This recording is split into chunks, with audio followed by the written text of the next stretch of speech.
এই মুহূৰ্তত north east নিউজত কিছুমান গুৰুত্বপূৰ্ণ বাতৰি লৈ আহিছে। এনেকুৱা গুৰুত্বপূৰ্ণ বাতৰিসমূহ পাই থাকিবলৈ আমাৰ চেনেলটো সাবস্ক্ৰাইব কৰিবলৈ নাপাহৰিব। আহক সেই বাতৰিসমূহ আগবাঢ়ক।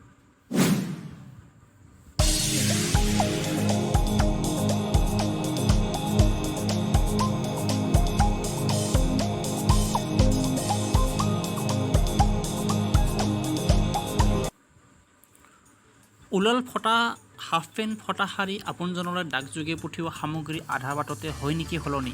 আপুনি ডাকঘৰৰ যোগেদি আপোনজনলৈ সা সামগ্ৰী প্ৰেৰণ কৰে নেকি? যদি কৰে তেন্তে এতিয়াৰ পৰা সাৱধান হওক, নহ'লে অন্যথা বিপদত পৰিব পাৰে।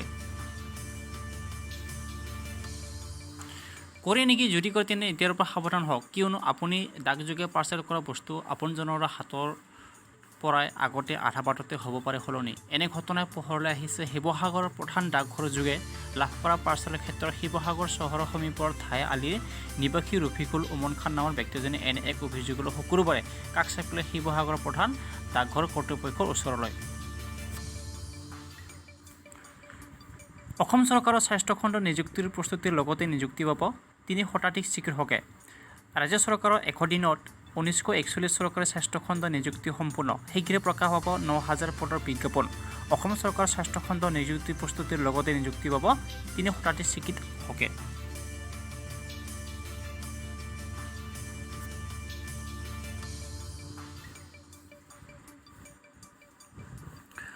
অসম প্ৰাথমিকীকৰণ মহাবিদ্যালয়ৰ স্বাস্থ্য বিভাগৰ নিযুক্তি পত্ৰ বিতৰণ অনুষ্ঠান। স্বাস্থ্যমন্ত্ৰী কেশৱ মহন্তই প্ৰদান কৰিলে ৭০গৰাকী প্ৰাৰ্থীক নিয়োগ পত্ৰ। ইয়াৰ চিকিৎসা মহাবিদ্যালয়ৰ ৩৯টা পদ আৰু গুৱাহাটী চৰকাৰৰ দন্ত চিকিৎসা মহাবিদ্যালয়ৰ ৩১টা পদ, সৰ্বমুঠ ৭০টা পদৰ নিযুক্তি পত্ৰ বিতৰণ অনুষ্ঠান আগবঢ়ালে।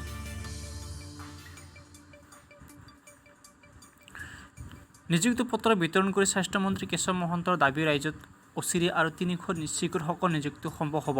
এয়া নহয়, ৰাজ্যৰ স্বাস্থ্য খণ্ডৰ প্ৰকাশ পাব আৰু এক বৃহৎ নিযুক্তি, য'ত প্ৰায় ৯,০০০ পদত নিয়োগ কৰা হ'ব। নতুন নিয়োগৰ বিজ্ঞাপন বিভাগ প্ৰকাশৰ বাবে প্ৰস্তুতি কৰিছে। অৱশ্যে কোনবোৰ পদত ই নিয়োগ হ'ব সেয়াও এতিয়াও প্ৰকাশ কৰা নাই। স্বাস্থ্য মন্ত্ৰীগৰাকীৰ দাবী চৰকাৰৰ ১০০ দিনত বিভাগটোৰ মুঠ ১৯৪১ চৰকাৰ নিযুক্তি সম্ভৱ হৈছে বুলি জনায় এই বাতৰিৰ যোগে।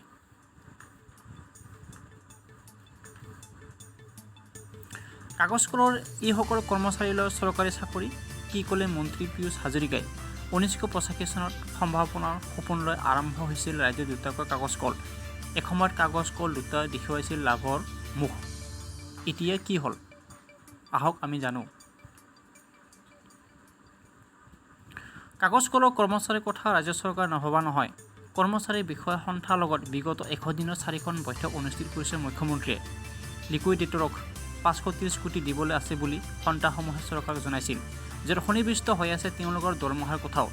ৰাজ্য চৰকাৰ ইয়াৰ বাবে ৫৩০ কোটিৰ পৰা ৬০০ কোটি দিবলৈ ৰাজি। এই কথাত মান্তি হৈছিল কাগজ কলসমূহৰ সন্থাসমূহ। আজিৰ পৰা এসপ্তাহৰ ভিতৰত টকা দিবলৈ ৰাজ্য চৰকাৰ সাজু,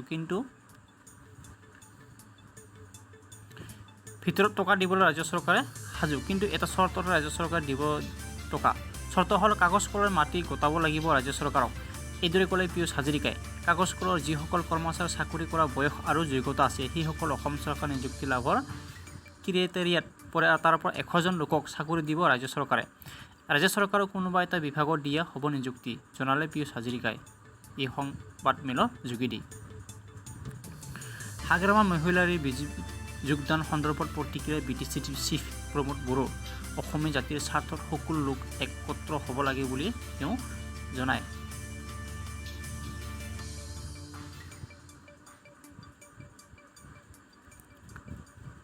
মহাজোঁটৰ পৰা BPF ওলাই আহি বিজেপিৰ যোগদানৰ প্ৰস্তাৱ দিয়াৰ পিছত আজি প্ৰথম প্ৰতিক্ৰিয়া ব্যক্ত কৰে BTCৰ চিফ প্ৰমোদ বড়োৰ। হাগ্ৰামা মহিলাৰী ক'ত যায় ক'ত নাযায় সেই কথাটো নাজানো বুলি তাৎপৰ্যপূৰ্ণ মন্তব্য কৰে প্ৰমোদ বড়োৱে।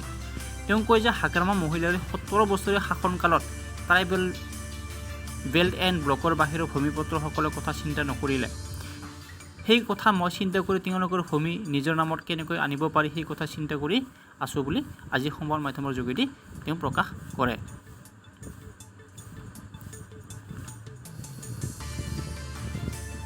BTCৰ চিফ প্ৰমোদ বড়োৱে BPF আৰু বিজেপিৰ মিত্ৰতা হ'ল UPPL কি কৰিব সেইটো শীতল মস্তিষ্কৰ দলৰ মজিয়াত আলোচনা কৰি সিদ্ধান্ত ল'ব বুলি জানিবলৈ দিয়ে। সেইদৰে BPFৰ দলীয় মজিয়াত কি হৈছে আছে সেইবোৰ জনাৰ কাৰণে প্ৰমোদ বড়ো ইচ্ছুক নহয় বুলি উল্লেখ কৰি কয় যে BPF কৰাবলৈ গ'লেও UPPLৰ লাভ লোকচান একো নাই বুলি তেওঁ আজি